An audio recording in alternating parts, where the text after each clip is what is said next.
جی کیا یہ بات درست ہے کہ نیک لوگوں پر آزمائشیں بھی زیادہ آتی ہیں؟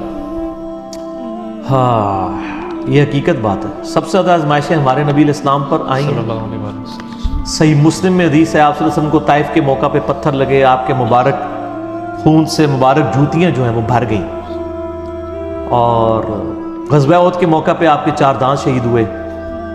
ترمذی میں اور ابن ماجہ میں ایک صحیح حدیث ہے، آپ صلی اللہ علیہ وآلہ وسلم نے فرمایا کہ اللہ تعالیٰ سب سے زیادہ تکلیف دنیا میں ان کو دیتا ہے جو اللہ تعالیٰ کو سب سے بڑھ کر محبوب ہوتے ہیں، یعنی انبیاء کرام۔ یہ آپ نے فرمایا کہ نبیوں پہ سب سے زیادہ تکلیف آتی ہے، اس کے بعد آپ نے یہ نہیں کہا صحابہ پہ آتی ہے، آپ نے کہا ان کے بعد ان پر جو اللہ کو نبیوں کے بعد سب سے بڑھ کر محبوب ہوتے ہیں۔ اب کئی صحابہ ہیں انہوں نے پوری زندگی لگژریس لائف گزاری ہے، کئی نے تکلیف اٹھائی ہیں، اور آج بھی کئی لوگ ایسے ہیں جو لگژریس لائف گزار رہے ہیں، کئی تکلیف اٹھا رہے ہیں۔ یہ اب اللہ کو پتا ہے کہ کس نے کس قسم کی تکلیف اٹھانی ہے۔ پھر وہ چاہے صحابی ہے، چاہے قیامت تک آخری کوئی مسلمان آنے والا ہے، وہ اللہ نے اب ڈیفائن کرنا ہے کہ کس کو کتنے لیول کے اس کے ایمان کے اعتبار سے آزمایا جائے گا۔ سورہ العنکبوت کا آغاز ہی سے ہوتا ہے کہ لوگ اس بات پہ چھوڑ دیے جائیں گے کہ وہ کہیں کہ ہم ایمان لے کے ان کی آزمائش نہیں ہوگی، تم سے پہلے لوگوں کو بھی ہم نے آزمایا اور تمہیں بھی ضرور آزمائیں گے۔ پھر سورہ بقرہ میں بھی ہے وَلَنَبْلُوَنَّكُمْ بِشَيْءٍ مِّنَ الْخَوْفِ وَالْجُوعِ وَنَقْصٍ مِّنَ الْأَمْوَالِ وَالْأَنفُسِ وَالثَّمَرَاتِ، ضرور آزمائیں گے، خوف سے، بھوک سے، جان اور مال میں نقصان سے، پھر دیکھیں گے کون صبر کرنے والا ہے۔ ان اللہ مع الصابرین، تو آزمائش تو آنی ہے۔ تو ترمذی ابن ماجہ کی حدیث ہے، اس کے بعد ان پہ آتے ہیں آزمائش جو ان کے بعد اللہ کو سب سے بڑھ کر محبوب ہوتے ہیں، اور بندہ زمین پر اسی طریقے سے آزمائش جھیلتا رہتا ہے حتیٰ کہ اللہ تعالیٰ اسے پاک و صاف کر کے اپنے پاس بلا لیتا ہے۔ آزمائش انسان کے گناہوں کے جھڑنے کا بھی سبب بن جاتا ہے، اور جن کے گناہ نہیں ہوتے ان کے لیے فضیلت کا سبب بن جاتا ہے۔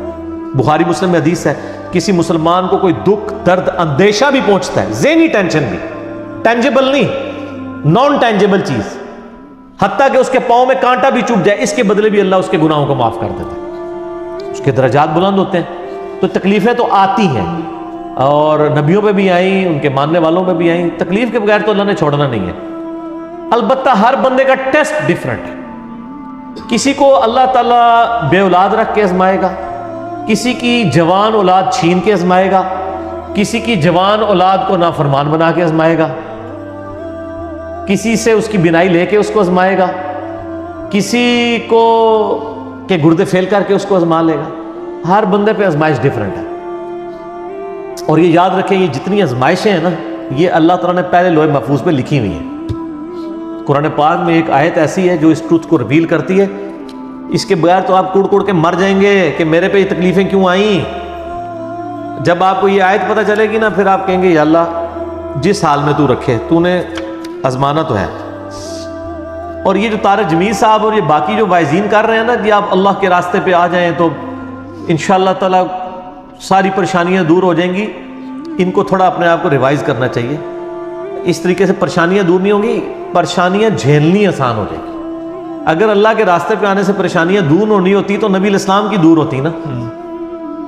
بخاری مسلم میں حدیث ہے، وفات تک اما عائشہ کہتی ہیں کہ 3 مہینے ہمارے گھر میں چولہا نہیں جلتا تھا، 2 کالی چیزوں پہ، کھجور اور پانی پہ گزارا ہوتا تھا، اور وہ بھی تھوک کے حساب سے نہیں، 1 کھجور اور پانی کا پیالہ صبح، میٹھا پانی 8-10 کلومیٹر سے بھر کے لانا پڑتا تھا، اور 1 شام کو، یہ ٹوٹل خوراک تھی، ٹھیک ہے۔ اور بعد میں صحابہ کرام کو بھی دیکھ لیں، رومن اور پرشین امپائر بھی فتح ہو گئی ہیں تو انہوں نے اپنی زہد کی زندگی گزاری ہے۔ تو یہ کہانیاں نہ کرایا کریں لوگوں کو، لوگ پھر مایوس ہوتے ہیں، لوگ کہتے ہیں نہیں ہم دین کے راستے پہ آئے، تکلیفیں اور بڑھ گئی ہیں۔ یہ پھر وہ لوگ اس طرح نہیں ہوتا۔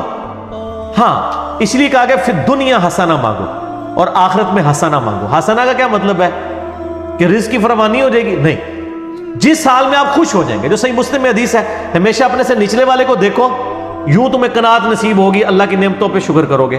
دنیا میں کوئی شخص کہہ سکتا ہے کہ میرے سے نیچے تو ہی کوئی نہیں ہے؟ سر ہر مسلمان اربوں لوگوں سے اوپر ہے۔ دنیا میں اس وقت بھی 4 ارب لوگ ہیں جن کے دل میں کلمہ نہیں ہے، تو مسلمان اس سے اوپر تو ہے نا۔ پھر اور نعمتیں گننے شروع کریں۔ سر پی سی ہوٹل کا مالک جو ہے وہ مرچ نہیں کھا سکتا، اور میں چنا چاٹ بھی کھا لیتا ہوں، تو میں اس سے بہتر ہوں۔ ایک فیکٹر میں نے کنسیڈر کیا ہے نا۔ اس کے بعد دولت ہے تو کیا کرے گا؟ ڈالر کھائے گا۔ تو ہر بندے کو اللہ نے آزمائش میں ڈالا ہے۔ تو یہ آیت ہے سورۃ الحدید کی آیت نمبر 22 اور 23۔